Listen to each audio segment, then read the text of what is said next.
Arsenal are about to shock their rivals.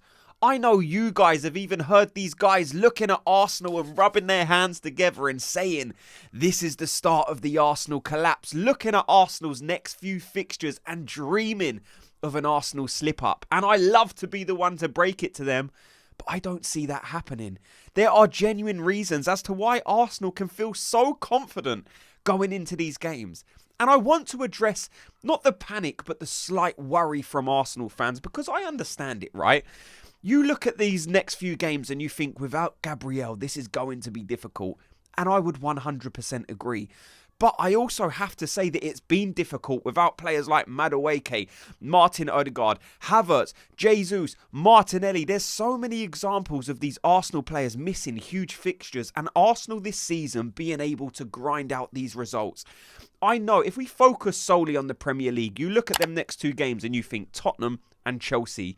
It's going to be difficult. And without players like Gabriel, you do lose a slight percentage. Even if it's, say, 3, 4, 5% you lose with Gabriel. And although I do think the players are more than capable coming in, players like Nkapie, Mascara, depends what Mikel Arteta wants to do with this back line, right? And that is where I will ask you guys the very first question. What back four do you play versus Tottenham? Let me know in the comments section. For me, I'm looking at the games and obviously I'm thinking, right, there needs to be some adjustment, right? I would love to see Nkapie personally, but I'm looking at Spurs and we've been good. Like Mikel Arteta, there's a lot to say for Mikel Arteta in terms of him coming in and producing results against these big teams. I know you guys remember the days when it was Arsenal, this silky technical team, was able to blow over the lesser teams. But when we come up against those top level teams, the top 4, top 5 teams, we always seem to struggle. We can never grind out a result against a Man City, a Liverpool, a Chelsea, even Tottenham, Man United. We always used to struggle. Of course, there's a few examples where we do get results over those guys. But on the main, I think it's fair to say Arsenal struggled against the top teams. Since Mikel Arteta's come in, there's been a total change in everything. Momentum when we're playing these top teams. I mean, the last 3 or 4 years, especially for Arteta against these big teams, has been unbelievable. Like Tottenham, right?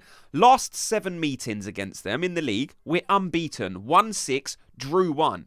Chelsea, exactly the same. Last 7 games, unbeaten, 1-6, drew 1. And this isn't me saying, right, let's pack up and go home then because this is going to be a breeze. Of course, there's always variables when you're playing a game. You look at the last time we played Tottenham.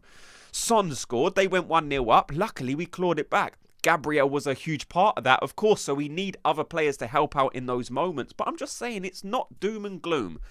There are plenty of reasons as to why Arsenal can win these games. Again, look, it's going to be difficult. We're not helped by the fact in between these 2 huge fixtures, you're playing Bayern Munich in the Champions League, which is undoubtedly one of the best teams in the world right now. We know the players that they've got. We know the danger they possess.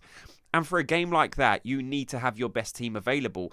In terms of rotation, again, you can't change too many players from Tottenham, Bayern and Chelsea, but you need to change some because otherwise you're just going to get more injuries.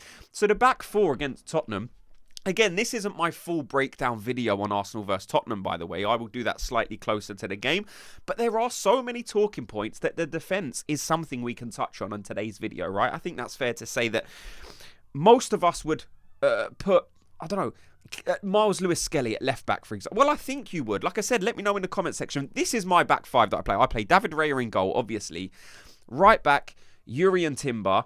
And then I go Saliba. Then I go Nkapie. Then I go Miles Lewis-Skelly. I'm hearing people say, no, we know what Ben White can offer. Why don't we play Ben White in centre-back? That's a shout I've heard more than once under my comment section.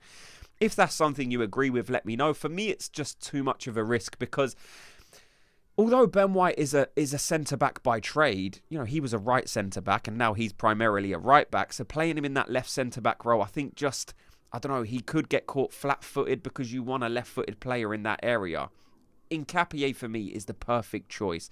Miles Lewis-Skelly. Again, there's some people who are starting to come out increasingly and say Calafiori might be ready for this game. But again, it's like Calafiori's brilliant, right? Everyone knows my thoughts on Calafiori. If he was at full fitness, he gets into my team 100%, but I don't want a relapse of that injury. Like, he got sent home from Italy for a reason. And although the manager said, look, he probably could have played, but it was a bit risky, but the risk surely wouldn't have totally evaporated in the space of, 1 week or less.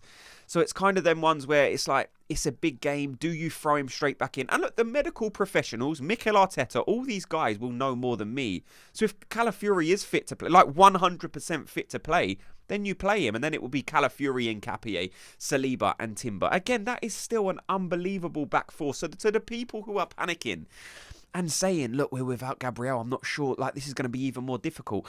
It's going to be difficult as much as it's been difficult without those players that I mentioned, like Martin Ødegaard. But we've had players like Eze play in that area, Nwaneri play in that area, and we've still been able to produce outcomes. Bukayo Saka, when he was injured, Madueke was out there playing well. Madueke was injured. Now Bukayo Saka's back out there. The main point of issue for me in this game is the fact that we don't have a recognised striker. Now, I'm praying for a miracle. I'm hoping that we can get Jesus, Havertz or Gyökeres back. But the signals out there are that we're not going to be without a recognised number 9. And to me, that's the bigger area of concern. Again, Gabriel is so good defensively and in terms of getting them goals for Arsenal, creating goals from Arsenal in terms of that dominance he has on those set pieces. But without a recognised number 9, for me, that's going to be the tricky area. That doesn't mean if Merino plays there, he won't have a good game, by the way. But it's a point that I look at and think, right, if there's going to be an area that we will struggle in, it's probably for me going to be that area. Because I think Tottenham, as much as I hate to admit it, their two centre-backs are decent. Like, I don't like the hype they put on them and they try to compare them to Gabriel and Saliba and try and push them into the argument of being amongst the best centre-back partnerships in world football. I don't rate them that highly, but they are a quality centre-back partnership. They should be a top 4 centre-back partnership. Like, they are very, very good. So for Merino to play against them, again, we know he can do it. He can pop up in moments. I'm sure you guys remember him popping up against Real Madrid. So he does have a moment in him. But if I'm looking at an area of the pitch where I'm thinking we need something to go right for us, because sometimes it is all about luck. And the good thing with Mikel Merino is he's able to get himself in some dangerous positions. And if he can do that against Tottenham, it wouldn't surprise me if he scores a goal, because his finishing is so clinical. The front three, if it is Trossard, Merino and Saka, the one thing I would say about all of those is their finishing is exceptional. Now, if Martinelli's playing on that left-hand side, there can sometimes be questions about quite how clinical he is. Trossard, you can't have that argument, because so many of us have had conversations over the past 2 seasons where we've probably admitted at times Trossard's the best finisher at the club.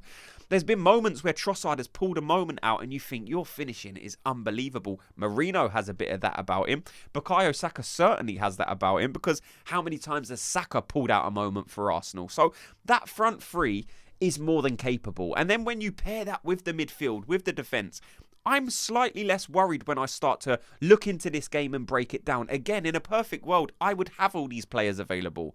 I'd love to have Gabriel back. I'd love to have Gyökeres, Martinelli, Martin Ødegaard pulling strings in the middle of the park. But I know Eze can do that as well.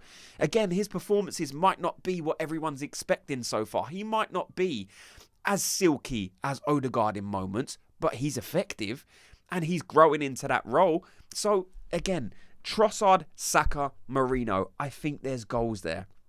I don't expect this to be the most high-scoring game ever, if I'm being honest. But would I take a 1-0 win? Yes, because it's getting to the point where Arsenal just have to keep winning games. There will come a point where Arsenal can blow teams away, and we've seen that. With Arteta, we've played Chelsea. I'm sure you guys remember the 5-0 win against Chelsea. I'm sure you remember the 5-1 win against Man City. We are able to pull out results at times where you think we are unplayable. Where did this performance come from? Like when we beat Man City, Chelsea, 5-0, 5-1. Most of us at that time wasn't expecting that much of a result. Chelsea are a good team this season. Tottenham are way better than last season. They've got a better manager in. They seem more structured. So it will be a tricky game. But they're coming up against an Arsenal team this season who, in my opinion, seem inevitable. It's only a matter of time until this team will be crowned and will be remembered in Arsenal folklore, and this is just the type of games that we have to get through. So bring on Tottenham, bring on Bayern Munich, bring on Chelsea. Put your mind at ease. Arsenal are more than capable of beating these teams, and it will happen, in my opinion. Like I said, I've got the full match breakdown for the Arsenal vs Tottenham game coming up, but let me know your thoughts on everything you've heard in this video. Thank you so much to everyone for watching and listening. Before you go, if you could do me a quick favour, just hit like and subscribe, and I'll speak to you all in tomorrow's video. Gooners, have a good day.